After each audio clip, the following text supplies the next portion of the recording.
there is something really wrong with the healthcare system in this country because I am rewarded every day to scheme against my customer. How in the world can I, at the top of the food chain of the largest industry in America, representing the second largest cost of doing business for companies, get away every day working against my customer? I no more want to delight my customer than fly to the moon. Welcome to the Fountain of Vitality podcast. I'm your host, LaMont Leavitt. In a world overflowing with noise, confusion, and distraction, we're here to cut through the clutter and explore bold, unique paths to a longer, healthier, and more vibrant life. Through candid conversations with business leaders, wellness experts, industry pioneers, and innovators, we'll uncover insights to help you discover your own personalized, unique approach to thriving. Tune in, trust the compass of wisdom within, and find your fountain of vitality.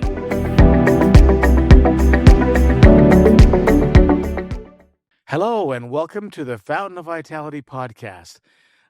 We are thrilled today to have with us Darrell Moon, and we're going to learn a lot from him about aspirational healthcare and what that means. To start, for the very beginning, Darrell, if you would just share with us kind of your history of what you've done in the past in the hospital space and what led you to this. I like the analogy, first of all, of just, if you look at why cars are as wide as they are, it goes back to the wagons. And then from there, it goes all the way back into the train, how wide the train was, and then goes clear back to the customer chariot, the chariots in Rome. So a lot of times we keep doing things the same way we've always done them, and we get stuck in a rut, and it's tough to break out of some of those ruts. So I'd love to have your tell us about your journey of healthcare and things you've been discovering over the last 6 to 7 years. Well, Lamont, it's truly a pleasure. Thank you so much for inviting me to be a part of the podcast. I'd love to talk about this new model. And my own personal story is I decided when I was at BYU getting an undergraduate in finance that I wanted to be a hospital administrator. So I did all that I needed to do to figure out how to become a hospital administrator and got a Master of Health Administration, got very lucky at a very young age and got to run 10 different hospitals as either the CFO or administrator of 10 different hospitals all across the country: Utah, California, Texas, South Carolina, Illinois. Opened 3 brand new hospitals. Well, I was and always have been very passionate about Edwards Deming, who's the grandfather of the Net Promoter Scores, the Google 5-star rating, total quality management, Six Sigma, Kaizen. All of those came out of Deming's philosophies that he built, and went to Ford and General Motors and said, look, I think I can help you build better cars. They said, yeah, no, you'd be in the way. We know how to build cars. So he went to Japan, and we all know the end of the story. Japan simply applied Deming's principles of who's the customer, what's going to delight the customer, measure the processes that most impact delighting the customer, and when you find variance, get the people closer to the process to take out the variance and go back to delighting the customer. Well, in the car industry, why did Japan, through Toyota and Honda, beat the American auto industry so badly? Because they understood that what customers wanted was a car that lasted. It was that simple. It was that simple. And now they have the reputation of cars that last. And so now that same principle has been applied across. And so here I am running hospitals, and I'm trying to follow those principles. And I sit back and I ask myself, as a hospital administrator, top of the food chain, where most of the money is spent in healthcare, in this $5 trillion industry, I'm like, okay, so who's my customer? Well, my job was oriented around physicians, because the only one that can admit to a hospital is a physician. So my customer that I focused on were physicians. But I'm thinking to myself, physicians don't buy healthcare. They're not the ones funding this. And it's certainly not the patients. They're paying a very small portion of it.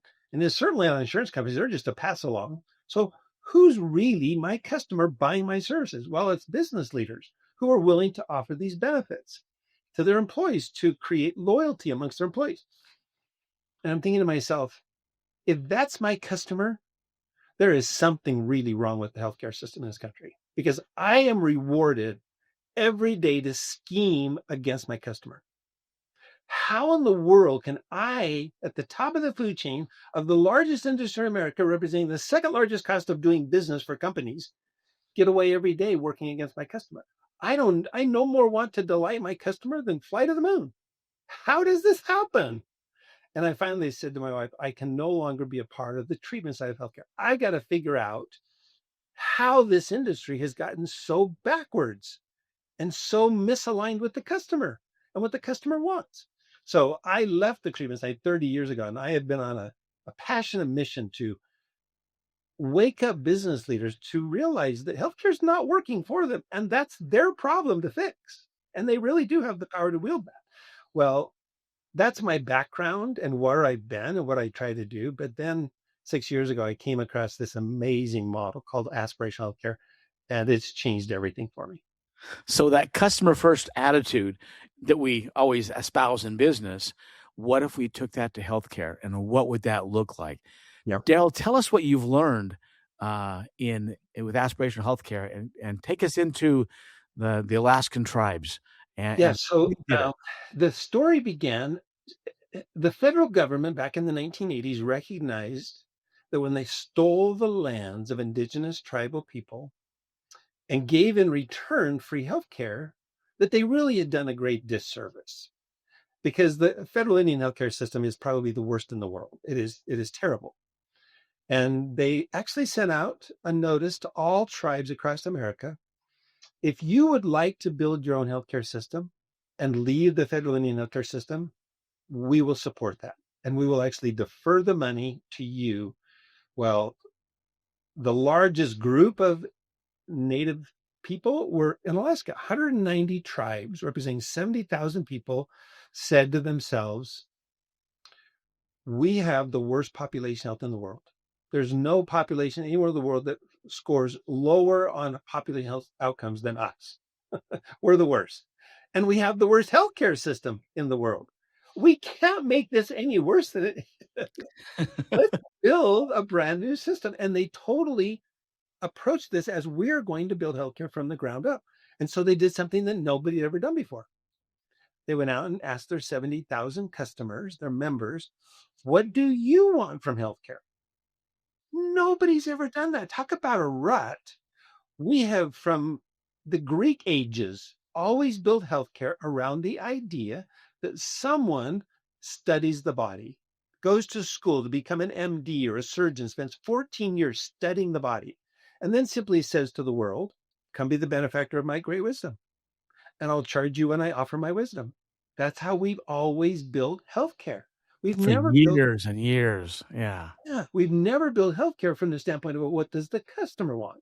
And what they found was an incredibly insightful perspective from the customer's eyes. The customer said, we don't want a paternalistic system that simply tells us what to do and fixes us when we're broken. That's what healthcare is. They said, we don't want that. What we want is healthcare that becomes a guest at our table, a partner on our journey through life, supporting us to reach our dreams, goals, and aspirations, which is why they call it an aspiration model. And because we're building a trusting relationship with healthcare, when we fall off the cliff, if we do, we can turn to people we already have a trusting relationship with, who will then ensure that we get the best care at the soonest possible time frame and coordinate our care at every level and get us back on our journey and continue with us on our journey through life to help us reach our life's aspirations. And so they literally, from the ground up, built healthcare like nobody's ever built it before. They basically said, we're going to take a population of our 70,000 members and we're going to assign a small group to a treatment team. And we're going to say to the doctor and the nurse and the medical assistant, your first job is not to be a doctor. Imagine telling someone who just spent 14 years learning how to be a doctor that their first job was not to be a doctor. Your first job is to become someone that's on your patients. They don't even call them patients, your customers, your guests at their table. You're journeying with them. You're a coach, you're a supporter, you're an advocate, you're a partner with them on their journey through life. So go get in relationship with every one of your members. Go meet them, go Go to their place, find out what's important to them, find out what their goals are. That's your first job. Well, that is so foreign to healthcare.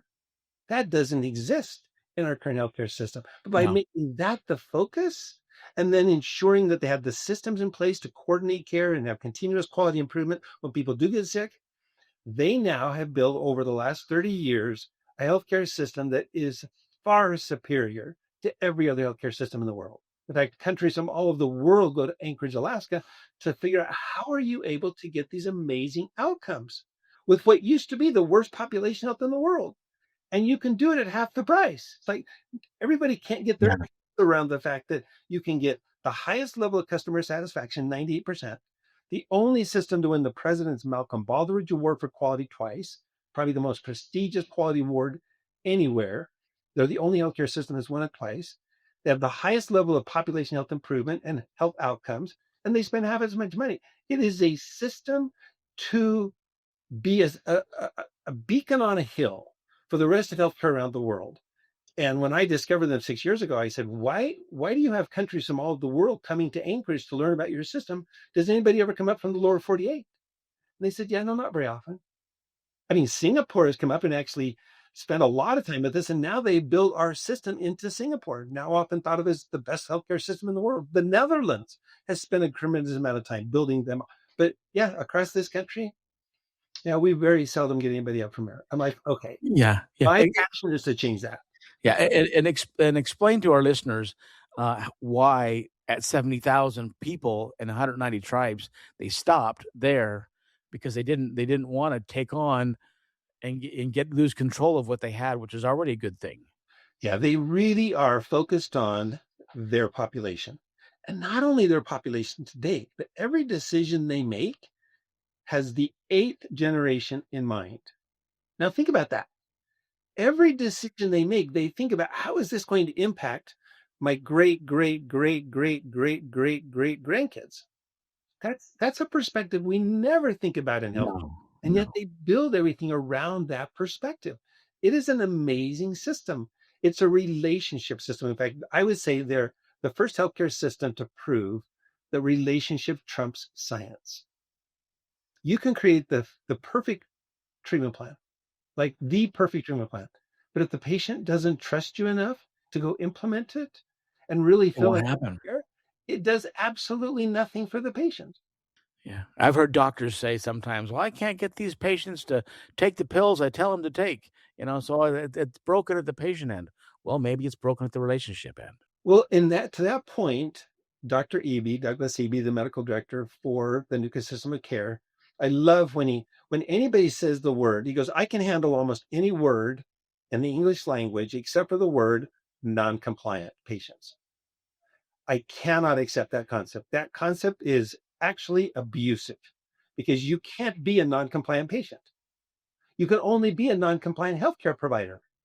If you don't create a treatment plan through a relationship of trust that's going to actually get implemented, it's not the patient that's non-compliant. It's the healthcare system. That is a completely different way to look at healthcare. Yeah. Yeah, talk about turning the food pyramid upside down, and this potentially turns healthcare upside down, if you're looking at it differently. It does. So, Well, and if I could share, we've now had a lot of success at driving this new model across this country. We've been able to convince some of the largest employers in the country, Pitney Bowes, Prudential Financial, Ernst and Young, Charter Communications, to say to their employees, we're willing to pay 100% if you'll go sign up for and engage in concierge primary care. Primary care that's not paid on a per treatment, per claim, per visit, but it's paid as subscription. So your primary care provider is actually aligned now to keep you healthy. The more healthy they keep you and the more they can help you become healthy, then the more time they have because they're getting paid regardless. So their incentives are aligned with you, not with doing more treatments. And so instead of having 3 to 4,000 patients in your practice, you only have to have maybe 6 or 800 in your practice. And now you can spend all the time in the world when the patient needs your help to really figure out what the real problem is and practice at the top of your license. And so large employers are saying, look, primary care is tiny, tiny percent of the total healthcare cost for us. It's like 3%. So what if we spend twice as much? So what if we spend 6% of everything on healthcare towards a better front door? The impact it'll have on the back end, proven by the Nuka system of care, will be substantial. And so let's be willing to pay a lot more for primary care, where the primary care and the again, Nuka doesn't call them patients, they're Yeah. customers. They call them customers. And Yeah. so in fact, they And, call them customer owners. That's what they call their patients, customer yeah. owner, because it's their system. But I think it's exciting that employers are starting to wake up that primary care is a pivotal role within healthcare. In fact, most primary care is really there to be a funnel into specialty clinics and hospitals. And so the less time you give a primary care provider to spend time with the patient, the better for the overall system. Not better for the patient, but better for the overall system to make more money. So changing that, and for the employer who has all the power in the world to say, I'm going to invest more money up front in primary care that's not connected to be a funnel source into hospitals, and that alone will have such an impact on the back end that I'll have healthier employees with greater vitality who are supported at not only fixing a health problem, but staying healthy in the first place rather than spending money on the back end. That's great. I'd love to if you go in a little more tactical explanation of how you get into a concierge setup, and then what about the really bad things that happen? How do they go from a referral standpoint? How do you get from my main doctor or doctors taking care of me to, oh, now I've got this specialty thing that's come up and solving those things? How does So that I work? like to think of this model of healthcare, this aspirational model, is 4 building blocks. The first building block is you may not be able to convince the doctor to be a coach. Nuka basically had control, and they basically said, you will be a coach first and a doctor. Uh-huh. You may not be able to do that to all the doctors across America. Even Right. the concierge doctors who have moved out of the fee for service business into what's called either advanced primary care or direct primary care or concierge primary care, you're not going to convince them to be in a relationship as a guest at people's table on an ongoing daily, monthly, weekly basis. You're not going to do that. Okay. So the first level is give people a coach. Doesn't have to be a doctor, but someone who is there to be a guest at someone's table to support them in reaching their personal successes, their health goals, their aspirations in life. Let them have someone they can trust that's there on a regular basis. That's the first foundational building block. The second one is that concierge primary care. Now, fortunately, over the last 20 years, there are thousands of primary care providers who have left the traditional fee for service industry and have gone off on their own. And there are now networks of these primary care providers where an employer can simply say, here's the network. You go choose a provider in your area that's already adopted this philosophy. We'll pay out of our claims pool that $100 a month for you to have this concierge primary care provider. And so the second block is let's get people into a front door that's aligned to keep them healthy. Now, what you asked is what about the referral? Because is Yeah. concierge medicine going to always take care of everything? Absolutely not. There's a Yeah. need for a cardiologist. There's a need for a dermatologist. There's a need for a hospital. There's a need for surgical centers. There's a need for MRIs. That's not going to handle all the healthcare problems. So you still need to have a plan that covers those services. But we need to get out of another rut. And that other rut is the idea that we always have to think of networks. That because somehow, because we're a part of a network, somebody's gone off and built contracts with hospitals to get us a better price. Nothing could be further from the truth. The reality is the next building block is just go find the best providers. When you go to the providers who get the best outcomes, who have the best appropriateness scores, healthcare costs less. Because when you go to a bad provider, you have more complications and healthcare costs more. So now, if you need to go beyond concierge, let's find for that particular need a physician who gets paid based on a per treatment, but that gets the best outcomes. And you're like, well, what if they're not in the network? Blow your mind. Stop thinking about networks. The fourth building block is pay for healthcare with cash. almost every physician and hospital will roll out the red carpet if you're willing to pay cash up front. So health plans have been built around this idea of you just simply give to the employee through an app a one-time payment card that pays for that particular treatment with the health plan money, and the provider gets paid at the time of treatment. Blow your mind? Well, Mhm. you can redesign the rut of healthcare to cost significantly less and create far better loyalty for the employer, far better health for the employee, and far less expense for everybody. And quite honestly, for the providers. You find me one primary care provider who loves to see 40 people every day. They hate their job. Right. Move them into concierge medicine and they love their job. They might see 2 or 3 patients a day and they get to take the time to really help each patient. So for the employer, do they front load a bunch of money into an HSA light card, or is it something No, different? the tactical is that um, when you become self-funded or level funded and stop using a fully insured product, it's like if you don't understand that every fully insured product has an incentive for your cost to go up, it's like you're missing a really big piece of how healthcare works. Your Yeah. fully insured product will never come down.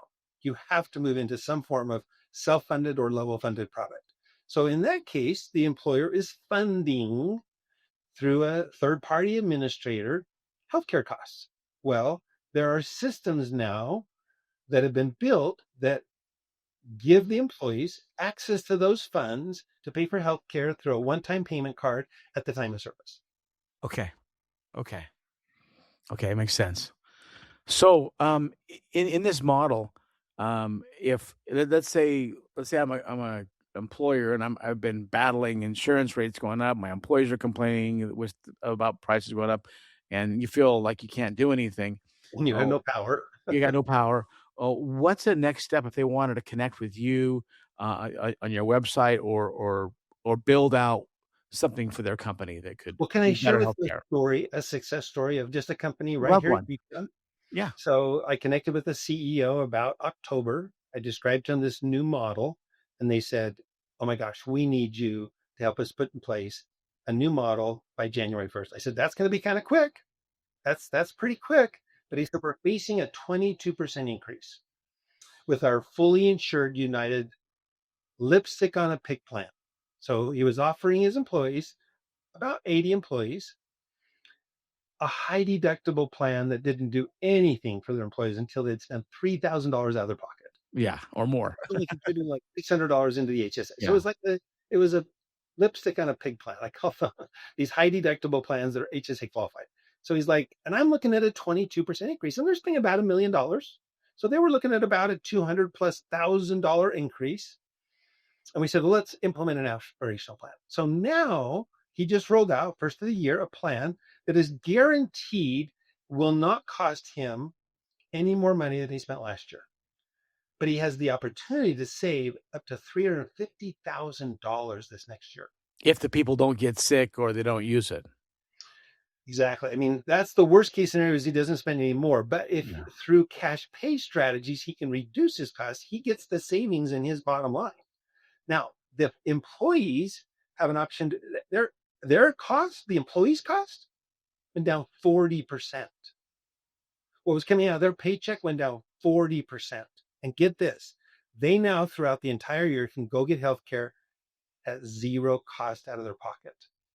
Wow. Okay. They can have access to health care using their cash pay strategies where they will never pay a penny for pharmaceuticals, for hospitalization, for emergency, urgent care, primary care, specialty care, and every one of those employees has access to a personal success and health coach to keep them healthy and to build that trust relationship. 84% of those employees chose to be with direct primary care, that concierge medicine, where they agreed to embrace this new model for all of their front door to healthcare. And then if they need secondary care, they get it through who's the best provider, pay for it cash. I think that's a pretty good success story. Yeah, that's awesome. Uh, how 2 questions for you. As an employer, let's say they spend $1 million and now all of a sudden someone gets some crazy genetic disorder thing that's gonna cost tons and tons of money. is there any insurance at the back end for the Yeah, employer that so to get this plan, familiar? yeah, for Yeah. this company, there's a reinsurance policy that guarantees that employer will never spend more than they spent last year. Even if every one of their employees blew up and had multi-million dollar claims, the reinsurance plan will cover all of those. So the employer is looking at no increase, but based on using cash and these concierge primary care providers, they can save up to $350,000 this next year. Okay, that's awesome. What if an employer doesn't wanna wait till the end of the year to set it all up? Can you You switch know, it most here? plans can be implemented anytime during the year, especially if you're on a fully insured plan. Those Okay. plans are designed to where there's usually a 30, 60-day out. Oh, So you okay. don't have to wait till the first of the year to do that. Now, if you're on a self-funded plan, you might have some self-funded contracts that are Okay. out there for 12 months, and there might be a transition to move into this more cash pay environment. But there's easy ways to do that in stages to take advantage of cash pay. I believe that cash pay is the future of how we will pay for healthcare. It's better for the hospital, it's better for the provider, and it's certainly better for the patient because they're not having to pay anything. And it's better for the employer who's paying the bill. I don't know if you saw Mark Cuban's post, but he just put out a post. It's like, I didn't, I missed it. so he says, why does that MRI cost my insurance company $2,300 when I can go down the street and get the same MRI for 350 Right. in cash? There's a disconnect there. Huge, yeah. And the cash pay, which is typically less, that's a whole different People network, think yeah. that, okay, well, I'm this little company. I've got to sign up with United or Cigna or Aetna because they're big and they go out and they get these big contracts with these big hospital systems. And I need that. Nothing could be further from the truth. Nothing could be further from the truth.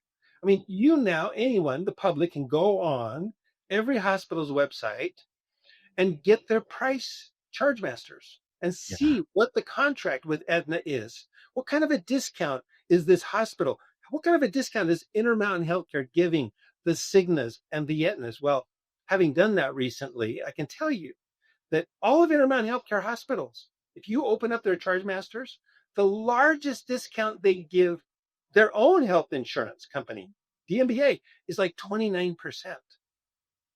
Most of them are down around 15 or 11% discounts. Well, guess what they give you if you walk in and pay cash? 25% discount. Nice. Discount of just paying for healthcare with cash up front is almost as big as the biggest discounts they give. Interesting. Wow. So blow your mind. Never think again that because you're a part of some network, somebody's gone out there and Better in for your you. behalf Yeah. negotiated with the hospitals to where you're going to pay less. It's not the case.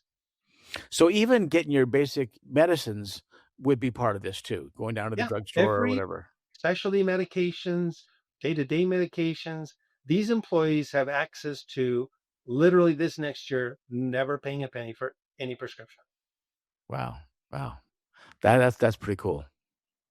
And their primary care is free. In fact, a lot of the employees, about 54% of the employees, chose to work with a direct primary care provider who starts with a virtual call.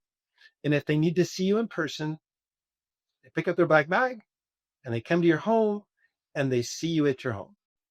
So for an employer that has employees in multiple states, this also works because Sure. Because these DPCs are across the country. yeah, yeah. Oh, fantastic. Well, Darrell, you've given a lot of people hope today about a better way to be healthy, and I think if we can switch to a customer first model with healthcare, uh, putting the customer first, it'll be better health for generations to come, just like Can it I tell you what I is in teach Alaska. CEOs? Yeah, So I think it starts with who's making the decisions. So I'm the top speaker across the country to the largest CEO coaching organization called Vistage. yeah, It's given me over the last 15 years the opportunity to be in front of over 1,000 CEOs in little groups of 15 to 20 CEOs at a time.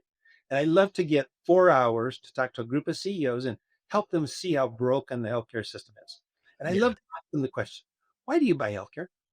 It's the second largest cost on your P&L. Why do you do it? And they look at me like, I don't know, I guess because I have to. because I'll lose my employees if I don't provide some sort of thing. Yeah. Yeah. First, I say, well, you don't actually have to, because if the penalty is far less than the cost. So just pay the penalty if you think you have to. But really, business leaders pay for healthcare to create loyalty. Yeah. It's the number one reason they're willing to buy healthcare benefits is to attract and retain top talent. And so I asked them, have you ever, well, first of all, do you believe that Peter Drucker was right? What gets measured gets managed. Absolutely. Everybody agrees. Do you have Yeah. dashboards? Sign me Absolutely. up. Everybody has dashboards. I have another company. And I say, okay, have you ever measured to see how well the second largest cost of doing business, healthcare, is working to create loyalty? Have you ever? That's an easy survey. Not a chance. 0 CEOs have ever done that. Right. And I simply say, is that HR's problem? Is that your broker's problem? Is that the hospital administrator's problem? Or is that your problem to fix? It's your problem and your problem only. That It's the is your, CEO's problem. that's yours. That's your job, is to see whether or not the money you're spending is working to get the business goal you want. So why don't you do that? And then let me ask you this. Does HR ever get recognized? Do they ever get financial incentives to see your loyalty scores go up? No. No. Well, why not? Does your salesperson get benefits and bonuses if they see sales go up? Sure. Why does an HR get a benefit if they see loyalty going up? And now what about the broker that you just go out and sign a broker letter of record with? Does that broker get more money as your loyalty scores go up? No. They're getting paid commissions from the fully insured plan. And even if it's a self-funded plan, as your healthcare costs go up, in many cases, their compensation goes up. You have not aligned either your own internal HR team or your benefit consultant to help you reach your benefit goal, your business goals. That's not their problem to fix. You are Yeah. the only one in your seat that has the power, because you have the money to pay for it, to align the system to work for you. I believe this is the biggest business fumble in America. Wow. Wow. Well, we're taught as leaders what we should be worried about, and this isn't one of them that bubbles to the top unless we're made aware of it. We think the healthcare system has done a really good job of making us think we have no power over them. Yeah, that's true. And we don't even align the system to work for us. And that's not their problem. No. That's our problem. We have to do that. Yeah, that's so true. Well, you've given not just me, but all our listeners today, Darrell, a lot to think about. So take some time. This may be one of those podcasts you may have listened to twice for it to really sink in, and ask yourself, am I doing the best for my employees? And so that way they can take care of our customers. So let's get into it. And a customer-centric mentality. Our customers are the actual people that are needing the healthcare. And I think we can have a beautiful future ahead of us. And maybe us too can be thinking 8 generations down for our decisions, not just what do I need this week to just get by. Yeah. So, Darrell, thanks so much for your time today. Great conversation. Thanks for letting me come on. I appreciate it. It's been fun. You bet. Hey, we'll catch you later. Thanks. Okay. Take care. Bye. Thank you for tuning in to the Fountain of Vitality podcast. Head to fountainofvitality.com for more episodes, insights, and resources. Remember, your health is yours to own. Take charge, focus on what you can control, and keep exploring what works for you. Always be your best self, lift others, and trust the compass of wisdom. Until next time, stay vibrant and take care.